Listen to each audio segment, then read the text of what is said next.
जय गुरु जी संगत जी, जय गुरु जी, शुक्राना गुरु जी। संगत जी, एक ऐसा सत्संग है कि उसमें आपको पेशेंस रखना पड़ेगा। बस देखिए महाराज कैसे हमको पार लगाते हैं, हमको तारते हैं। बड़े मंदिर में जब गई हुई थी तो एक मुझे बस के अंदर एक संगत मिली। एक अंकल आंटी थे, बड़े परेशान थे। पता नहीं ऐसा क्या मन करा, मैंने उनको अपना नंबर शेयर कर दिया और अपने घर पर मैंने उनको इनवाइट किया। मंडे के दिन गुरुजी सत्संग की सेवा लेते हैं, तो वो मंडे के दिन घर पर आए और बहुत रोए अंकल आंटी। संगत जी वो इतने परेशान थे, बहुत ज़्यादा, और नई संगत थी। तो महाराज ने पता नहीं कुछ कल्याण करने के लिए घर बुलाया था। जो मेरे से हो सकता था वो मैं उनको गुरु जी के बारे में जो मैंने बताया, जो सेवा दी, वो महाराज की कृपा से जो हो सकता था मैंने किया। लेकिन वो हमेशा मुझे कॉल करती थी कि गुरुजी मेरी सुनते नहीं हैं, मेरे गुरुजी सुनते नहीं हैं। मैं उनको बोलती थी आंटी आप अमृत बेला करो या आप गुरुजी का उठते बैठते जाप करते रहा करो। संगत जी वो करती थी, लेकिन उनकी हमेशा एक ही शिकायत रहती थी, गुरुजी सुनते नहीं हैं, हम बहुत परेशान हैं। एक दिन सडनली उनका फ़ोन आया मेरे को कि आंटी मुझे पैसों की बहुत ज़रूरत है, आप मुझे 5,000 रुपये डाल दीजिए बैंक में। संगत जी वैसे तो छोटी सी रकम है, लेकिन किसी संगत पे बिलीव करना थोड़ा सा कठिन होता है, क्योंकि हमें नहीं पता कौन संगत किसका क्या फ़ायदा ले ले, हमें नहीं मालूम। क्योंकि मैं उनको ज़्यादा जानती नहीं थी, गुरुजी महाराज जानते हैं। मेरे मन में भी ये थॉट आई कि गुरुजी पता नहीं, लेकिन पर थोड़े कुछ देख के ऐसा लगा कोई बात नहीं, जो सेवा बन जाएगी वो मैं करने की कोशिश करती हूँ। मैंने 2-4 संगतों को फ़ोन लगाया। संगत जी मैंने पहले मैसेज छोड़ा कि किसी को सेवा देनी है इस नंबर पर। संगत जी किसी ने भी उसका रिप्लाई नहीं दिया कि हम भेजते हैं, नहीं भेजते। देखिए संगत जी पता नहीं गुरुजी की क्या कृपा थी, किसी ने भी मुझे कोई रिप्लाई नहीं दिया। मुझे बड़ा अजीब सा लगा। जो मेरे से हो सकती थी वो मैंने उनको सेवा डन की। फिर एक आंटी थी, रूबी आंटी, उन्होंने भी सेवा दी। और एक मेरी देरानी थी, उसने भी सेवा दी। और जो कम पड़ रहे थे आंटी को, मैंने अपनी बेटी से भी सेवा ली। तो देखिए महाराज की कृपा से उनको 4700 की ब्लेसिंग पहुंची। उसमें भी गुरुजी की ब्लेसिंग थी, मुझे नहीं पता। और महाराज उनकी बेटी का फ़ोन आया, आंटी ये पैसे तो बहुत कम है, हमको 5,000 चाहिए। मैंने कहा आंटी बस इतना ही हो पाएगा, और आप है ना गुरुजी की ब्लेसिंग समझ के रख लो, ये आपको लौटानी नहीं है। देखिए उसके बाद उनकी बेटी ने फ़ोन काट दिया। कोई बात नहीं आंटी, अब उनसे मेरा कोई कांटेक्ट नहीं था, 1 साल हो गया था, उनके फ़ोन स्विच ऑफ थे।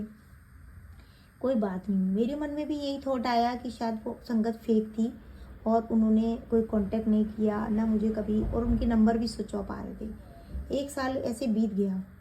एक समय ऐसा आया कि मुझे अचानक से वो उनका ऑनलाइन नज़र आया, तो मैंने उनको कॉल लगाया।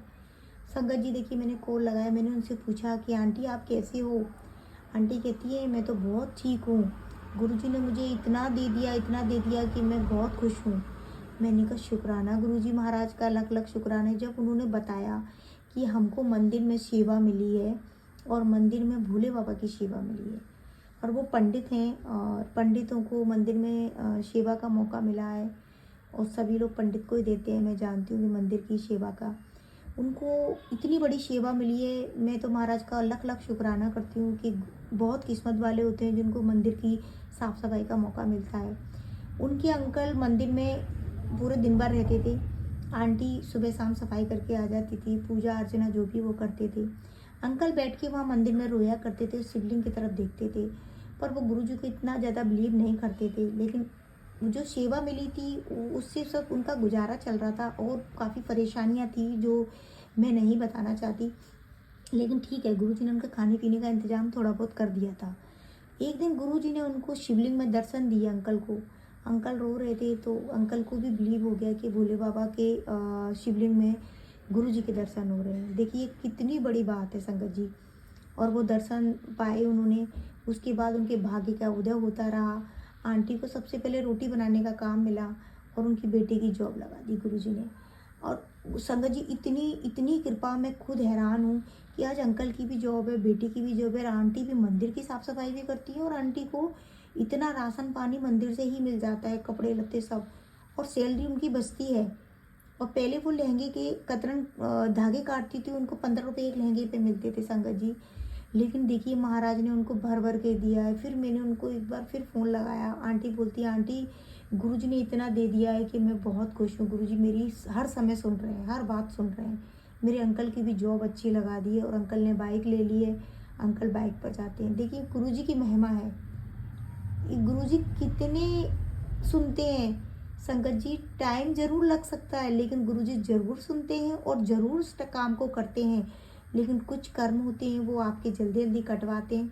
क्या पता उन आंटी के कितने माड़े कर्म होंगे जो उनको 1 साल में ही कटवा दिए, क्या पता उससे ज़्यादा भी हों, ये महाराज जानते हैं। लेकिन वो दिल की साफ थी आंटी और अंकल भी।